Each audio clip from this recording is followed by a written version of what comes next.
എല്ലാം ഉണ്ട്, എല്ലാ കഷ്ണങ്ങളും ഉണ്ട്. വെറുതെ സമയങ്ങളുണ്ട്. ഞങ്ങൾ ആരംഭിക്കുന്നു, നിങ്ങൾ അനുഭവിച്ചാലും. ഒന്ന് സ്വസ്ഥമായി ഉത്തരം പറയാനുള്ള അവസരം ഉണ്ടാക്കണം. ഈ വോളിബോൾ കളിക്കുമ്പോൾ സ്മാഷ് അടിക്കുമ്പോൾ ചാടി വീണ് ബ്ലോക്ക് ചെയ്യുന്ന പോലെ അയ്യപ്പദാസ് ബ്ലോക്ക് ചെയ്യാൻ നിൽക്കരുത്. ബ്ലോക്ക് ചെയ്യാൻ നിൽക്കരുത്. ഞാൻ ഇടപെടരുത്. കാരണം പറ്റിയ മൂന്നാളെയാണ്. അല്ല അതാ ഇതന്നെ ബ്ലോക്കിംഗ്. അല്ല ഞാൻ പറയട്ടെ,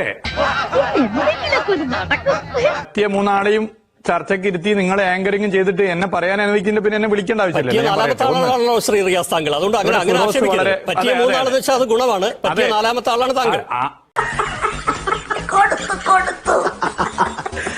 പറ്റിയ മൂന്നാളെന്ന് പറഞ്ഞ ഈ മൂന്നാളും വ്യക്തിപരമായി മോശം എന്നല്ല, ഈ മൂന്നാളുടെ രാഷ്ട്രീയ ഞാൻ പറഞ്ഞത്. ഇതൊരു ചർച്ചയാണ്.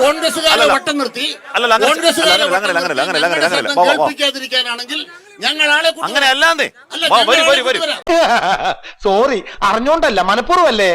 ഒരു സാമ്പാർ പോലത്തെ എല്ലാ കഷ്ണവും ഉണ്ട് പറ്റിയത്, അതാണ് ഞാൻ ഉദ്ദേശിച്ചത്. അല്ല മൂന്ന് വ്യക്തികളെ മോശമാക്കിയിട്ടല്ല, വ്യക്തികളെ മൂന്നാളെ പറ്റിയും അങ്ങനെ മോശമാക്കുന്ന ആളുമല്ല ഞാൻ.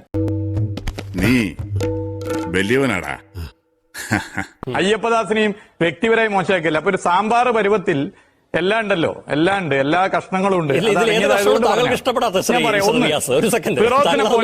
വെറുതെ സമയം കളയണ്ട, സമയം കളയണ്ട. അയ്യപ്പദാസ് ഞാൻ പറയട്ടെ, ഞാൻ പറയട്ടെ. അയ്യപ്പദാസിന് ഇഷ്ടമുള്ള മാത്രം പറയാനാണ് ഞാൻ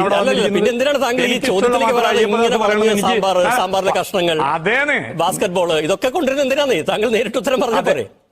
ആൾക്ക് തീരെ വിദ്യാഭ്യാസം വിവരമൊന്നും ഇല്ലേ, വിഡ്ഢിത്തിരെ പറയുള്ളൂ. നിങ്ങൾ തോന്നിയത് പറയുമ്പോ എനിക്ക് സൗകര്യമുള്ളത് പറയും. ശരി, പറയാനുള്ള അവകാശമുണ്ട്. ഞാൻ സൗകര്യമുള്ളത് ഞാൻ പറയും, അത് പ്രേക്ഷകർ തീരുമാനിക്കട്ടെ. ഞാൻ പറയട്ടെ. ഒന്ന്, എന്താണിത്? എന്താണ് അയ്യപ്പദാസ് ഇങ്ങനെ? ഇയാൾക്ക് എന്താണ് വയ്യേ? ഞാനൊന്ന് പറയട്ടെ. ശരി, നിങ്ങൾ പറയുമ്പോ ഞാൻ ഇടയിൽ കയറുന്നില്ല, ഞാനൊന്ന് പറയട്ടെ. അതെ, അപ്പൊ ഞാൻ പറയുന്നത് അയ്യപ്പദാസിന് ആരോട് എന്തു ചോദിക്കാനും ഒന്നും ഒരു തെറ്റില്ല. ചോദിക്കണം, നിങ്ങൾക്ക് അതിനുള്ള അവകാശമുണ്ട്. ഒരു മര്യാദ വേണ്ടേ? നിങ്ങൾ ചോദിച്ചിട്ടില്ലെങ്കിൽ നമ്മൾ നിർബന്ധിച്ച് ചോദിപ്പിക്കും. അല്ല, അത് പറയാനുണ്ട്. കാരണം ഇവിടെ അല്പം മുമ്പ് ശ്രീ PK ഫിറോസിനോട് മറ്റുള്ള ആൾക്കാരെ പുച്ഛിക്കരുത് എന്ന് പഠിപ്പിച്ചയാളാണ് ശ്രീ റിയാസ്. ഇതിപ്പം അന്ന് പോലെ പറഞ്ഞുകൊണ്ടിരിക്കുന്ന. എന്നിട്ട് അദ്ദേഹം എന്നെ പറ്റി പറഞ്ഞ എന്തൊക്കെയാണെന്ന് കേട്ടോ. ആദ്യം വിദ്വാൻ, അത് പരിഹാസ രൂപേണയാണ് പറയുന്നത്, വിദ്വാൻ. രണ്ടാമത് അയാളോട് പോയി അന്വേഷിക്കാൻ, അല്ലെങ്കിൽ ഫേസ്ബുക്കിൽ പോസ്റ്റ് ഇടാൻ എന്ന് പറഞ്ഞു. മൂന്നാമത് ഞാൻ BJP കാരനാണ് എന്ന് ആരോപിച്ചു. പിന്നെ ആദ്യം സാമ്പാർ. എന്താ ഉറക്കം വരുന്നു? എല്ലാരും സാമ്പാറിന്റെ കഷ്ണങ്ങളാണ്. ശ്രീ റിയാസ്, ആ സാമ്പാറിനെ ഒന്ന് ഇളക്കുന്നതിന് വേണ്ടിയിട്ട് ശക്തിയായ ഒരു ചട്ടുകമായിട്ടാണ് താങ്കളെ ക്ഷണിച്ചതെന്ന് കരുതിയാൽ മതി. പക്ഷെ പെർഫോമൻസ് കണ്ടപ്പോൾ ഈർക്കിലിയായി പോയി. എന്ത് ചെയ്യും? സാമ്പാർ അങ്ങനെ തന്നെ ഇരിക്കും, അടുക്കി പിടിക്കുകയേ ഉള്ളൂ, നിവർത്തിയില്ല.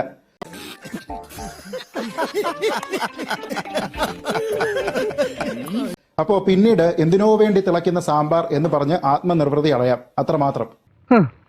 എന്തിനോ വേണ്ടി തിളക്കുന്ന സാമ്പാറുകൾ നിർത്തി അങ്ങ് അവമാനിക്കുവാണെന്നേ. ഇനി രണ്ട്, താങ്കൾ ഇവിടെ പറഞ്ഞു ഞാന് BJP ആണ് എന്ന് പറഞ്ഞു. വലിയ രീതിയിൽ പറയുന്നില്ല, കാരണം നമ്മൾ ഇത് എന്നും ചർച്ച ചെയ്യുന്നതാണ്. താങ്കൾ ഇത് തെളിയിക്കൂ സാറേ. ആ സമയത്ത് മാസിലങ്ങ് ആയിപ്പോയാണ് സാറേ അങ്ങനെ. അപ്പൊ അത് തെളിയിക്കാത്തപ്പോ ഞാൻ താങ്കളോട് പറയുന്നത്, കേരളത്തിൽ SDPIയും CPMും തമ്മിലുള്ള ബന്ധത്തിന്റെ കൃത്യമായ ദൃഷ്ടാന്തമാണ് താങ്കൾ എന്ന് ഞാനും അങ്ങ് പറയും. അത് താങ്കൾ എന്റേത് തെളിയിച്ചാൽ ഞാൻ ഇതും തെളിയിക്കാം. SDPIയും CPMും തമ്മിലുള്ള ബാന്ധവത്തിന്റെ കൃത്യമായ തെളിവാണ് ശ്രീ മുഹമ്മദ് റിയാസ് എന്ന് ഞാനും ആരോപിക്കുന്നു. എന്റേത് തെളിയിക്കൂ. താങ്കളല്ലേ ആദ്യം ആരോപണം ഉന്നയിച്ചത്, അതിനുശേഷം ഞാൻ തെളിയിക്കാം. ഇനി താങ്കൾ മറ്റൊരു ആരോപണം എനിക്ക് നേരെ പറഞ്ഞു. താങ്കൾ പറയാത്ത ഒരു കാര്യത്തിനെ ഞാൻ പറഞ്ഞു എന്ന്. ഞാൻ എന്താ പറഞ്ഞത്? ഒരു വലിയ കക്ഷി ഒരു ചെറിയ കക്ഷിയെ കാണാൻ പോകുന്നത് താങ്കളുടെ വാദമല്ല എങ്കിൽ ഒരു ചർച്ചയിൽ താങ്കൾ അത് ഉയർത്തേണ്ടുന്ന കാര്യമില്ല. നിങ്ങളുടെ അഭിപ്രായങ്ങൾ എന്തു ആവാം, പക്ഷേ അത് നിങ്ങളുടേത് മാത്രമായിരിക്കണം, നിങ്ങളുടേത് മാത്രം. ഇനി എന്നോട് അയാളോട് പോയി ഫേസ്ബുക്കിൽ ഇടാൻ പറഞ്ഞു. ഫേസ്ബുക്കിൽ ഇടണ്ട, ഇത് മനോരമയുടെ വാർത്തയാണ്, ഇന്നലത്തെ വാർത്തയാണ്. ഇതിൽ പറയുന്ന മറ്റൊരു കാര്യം, താങ്കൾ ഈ പറഞ്ഞതിനെല്ലാം വിരുദ്ധം വർഗീയ ഫാസിസ്റ്റ് ശക്തികളുമായി ബന്ധം പാടില്ലെന്നതാണ് LDFന്റെ പ്രഖ്യാപിത നയം. ഇതിനു വിരുദ്ധമായ സമീപനം കണ്ടപ്പോൾ അത് ചൂണ്ടിക്കാട്ടുകയും തിരുത്തൽ വേണമെന്ന് ആവശ്യപ്പെടുകയും ചെയ്തു. അവരെ ഒന്ന് വിശ്വാസത്തിലെടുക്കൂ. വലിയ കക്ഷിയായ CPM പോയി CPIയോട്, ചെറിയ കക്ഷിയോട് പോയി സംസാരിച്ച് കാണിക്കൂ.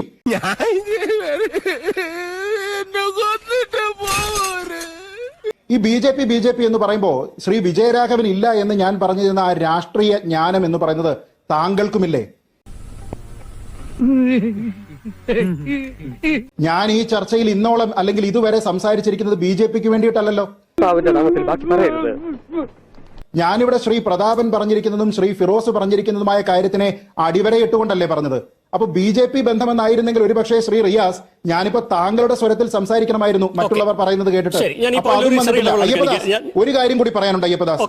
ഈ താങ്കൾ ഈ പറഞ്ഞിരിക്കുന്ന അതേ രീതിയിൽ അതേ ഭാഷയിൽ തിരിച്ചു പറയാൻ എനിക്ക് അറിവില്ലാഞ്ഞിട്ടല്ല ശ്രീ റിയാസ്. മടമെക്കെട്ട് കയറിയാണ്ടല്ല, തേച്ചാലും കുളിച്ചാലും പുകാത്ത് പറയാൻ നമുക്ക് അറിയാനിട്ടല്ല. പക്ഷെ സംസ്കാരം എന്നുണ്ട്. ഞാൻ ഇപ്പോഴും താങ്കളെ ശ്രീ റിയാസ് എന്നാണ് വിളിക്കുന്നത്.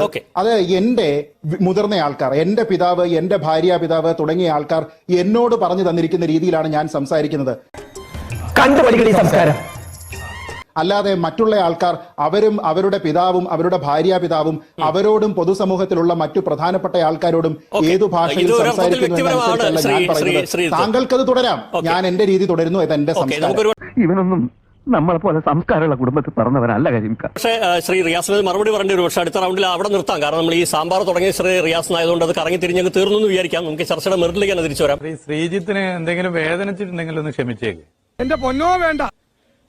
കേരളത്തിന്റെ ആരോഗ്യമന്ത്രിയെ കോവിഡ് റാണി എന്ന് വിളിച്ച വ്യക്തിയാണ് ശ്രീജിത്ത്. ഇപ്പൊ കിട്ടൂടാ, ഇപ്പൊ കിട്ടും, ഇപ്പൊ ഈശി പൂശോടാ. അതേ പറയാൻ വേറൊന്നും ഇല്ലാത്തതുകൊണ്ട് ചിലത് പറഞ്ഞു. അതെ, ഞാനല്ല, ഞാൻ പറഞ്ഞില്ലേ താങ്കൾക്ക് രാഷ്ട്രീയ അജ്ഞതയാണ്. മുല്ലപ്പള്ളി രാമചന്ദ്രനാണ് വിളിച്ചത്. അതെ പൂർത്തീകരിക്കട്ടെ, ഞാൻ പൂർത്തീകരിക്കട്ടെ. വാചകത്തിന് ഒരു കുറവില്ല. ആ പറഞ്ഞതിന് തിരിച്ച് ഞാൻ പറയാൻ എന്തായാലും ഉദ്ദേശിക്കുന്നില്ല. കൊറോണ വൈറസിന് ആരെങ്കിലും കൈകൊണ്ട് തൊടുവോ? തൊടില്ലല്ലോ. അതുകൊണ്ട് ഞാൻ ശ്രീജിത്തിനെതിരെ ഇപ്പൊ തൽക്കാലം ഒന്നും പറയാൻ ഉദ്ദേശിക്കുന്നില്ല. മിണ്ടണ്ട, അധികമൊന്നും മിണ്ടണ്ട. ആരും ഒന്നും മിണ്ടായിരിക്കുന്നതാണ് എല്ലാവർക്കും നല്ലത്. ഞാനതിലേക്ക് വരാം. അതിന് തുടക്കത്തിൽ ഒന്നുകൂടി പറഞ്ഞോട്ടെ. ആദ്യം എന്റെ പേര് ശ്രീജിത്ത് എന്ന് പറഞ്ഞ ശ്രീ മുഹമ്മദ് റിയാസിന് എന്റെ നന്ദി. പിന്നെ ഒപ്പം അദ്ദേഹം തെറ്റായിട്ടുള്ള ഒരു ആരോപണം പറഞ്ഞു. അത് വീണ്ടും അദ്ദേഹത്തിന്റെ രാഷ്ട്രീയ അജ്ഞതയെ കാണിക്കുന്നു. കൗതുക ലേശം കൂടുതലാണ്. അദ്ദേഹം പറഞ്ഞത് ഞാൻ ആരോഗ്യമന്ത്രിയെ കോവിഡ് റാണി എന്ന് വിളിച്ചു എന്നാണ്. അങ്ങനെ വിളിച്ചതും വിവാദമുണ്ടാക്കിയതും ശ്രീ മുല്ലപ്പള്ളി രാമചന്ദ്രനാണ്. കോവിഡ് റാണി എന്നും റോക്ക് സ്റ്റാർ എന്നും അദ്ദേഹമാണ് വിളിച്ചിരിക്കുന്നത്.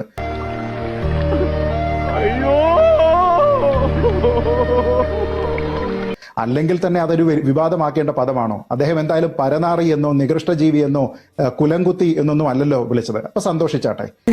ഈ ഇരിപ്പിൽ അങ്ങോട്ട് സമാധിയായാൽ മതിയായിരുന്നു. ഇനി അടുത്തത്, എനിക്ക് മറുപടിയില്ല കാരണം കൊറോണയെ നമ്മൾ കൈകൊണ്ട് തൊടില്ലല്ലോ എന്ന് പറഞ്ഞു. ഇത് അദ്ദേഹത്തിന് ശാസ്ത്രത്തിലുള്ള ജ്ഞാനവും കുറവാണ് എന്നാണ് കാണിക്കുന്നത്. കൊറോണയെ നമുക്ക് കാണാൻ കഴിയില്ല, അതിനെ അതുകൊണ്ട് തന്നെ നമുക്ക് തൊടാനും കഴിയില്ല. അപ്പൊ കൊറോണ നമ്മളെ അറ്റാക്ക് ചെയ്യരുതെങ്കിൽ നമ്മൾ മാസ്ക് വെക്കണം, നമ്മൾ ശുദ്ധമായിരിക്കണം, നമ്മൾ കൃത്യമായിട്ടുള്ള അകലം പാലിക്കണം.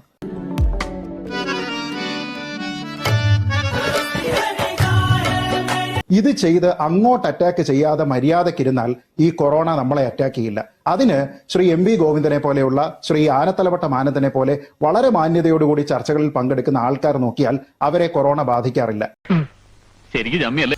സത്യം, ഞാൻ ആ വ്യാളി തലതല്ലി ചാവും. എന്തായാലും കൊള്ളാം. ഞാൻ വീട്ടിൽ പോണേ, എനിക്കൊന്നും വയ്യ കാണാൻ.